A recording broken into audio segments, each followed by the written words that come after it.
What is up, my people? JaxB.TheRipper here. So I'm doing November monthly favorites. I know it's rare that I do just one monthly favorite.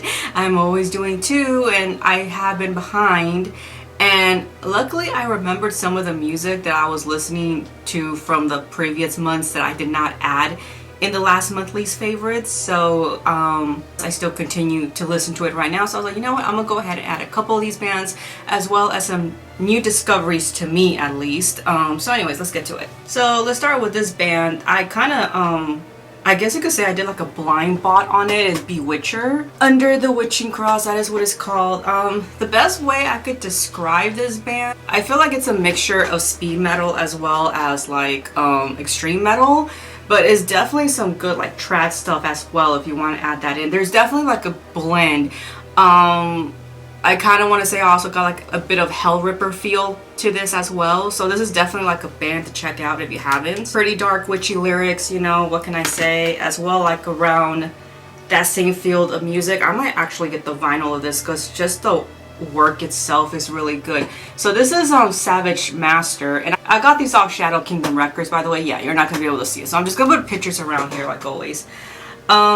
Myth, Magic, and Steel, the name of the album. So this is really like witchcraft on acid, I like to call it. I love the lead singer's voice. I thought she was great. Definitely has like a really dark spellbinding kind of traditional 70s type of metal feel to it, so I think maybe you guys will like that if you're into that, of course. And now we're gonna go into Riot City. Now I mentioned them before, well, not in my monthly favorites, but I mentioned them in Metal Around the World Canada. Riot City is a good trad metal band from Canada, obviously.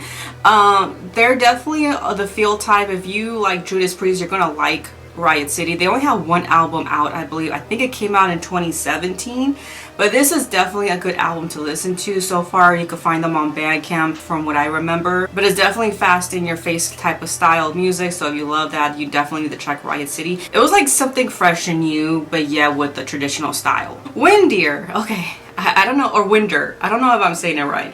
I found them, I think, when I was, I can't remember how, but I know it was on YouTube. I was like, oh, okay, let me listen to this. And I've been very impressed with this band. It's black metal, like black ambient metal. And it's very surprising. Like 1 minute is just like these icy type of, you know, lyrics with a bit of folk to it. You can hear a little bit, not too much, and then all of a sudden you feel like in one of their songs you're at the circus for like a good 10 seconds and then back to the original sound that you were just hearing of the ambient black metal.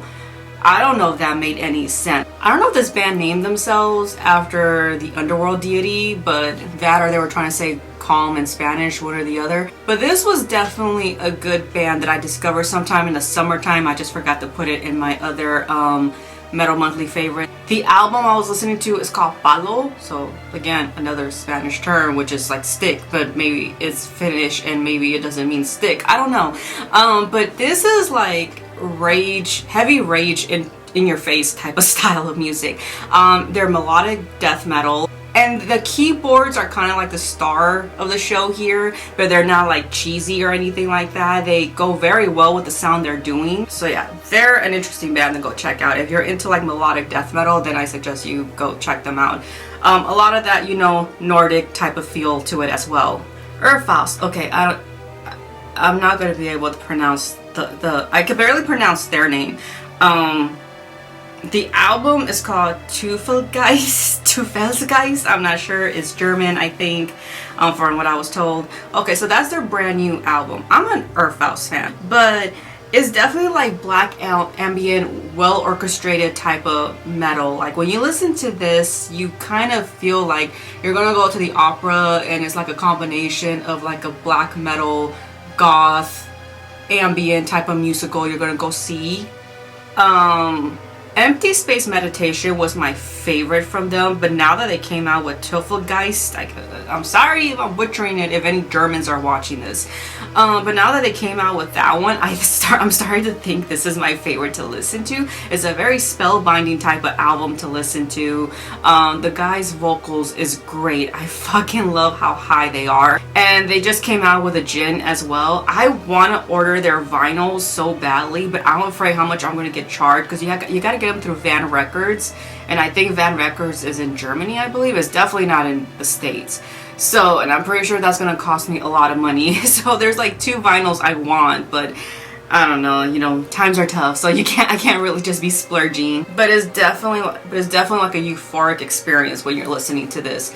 It's not something for like just to pop on whenever. It is something you kind of have to be in the mood for, to tell the truth. And last but not least, Wergoat. Okay, I think I started listening to Wergoat in August. I'm not sure.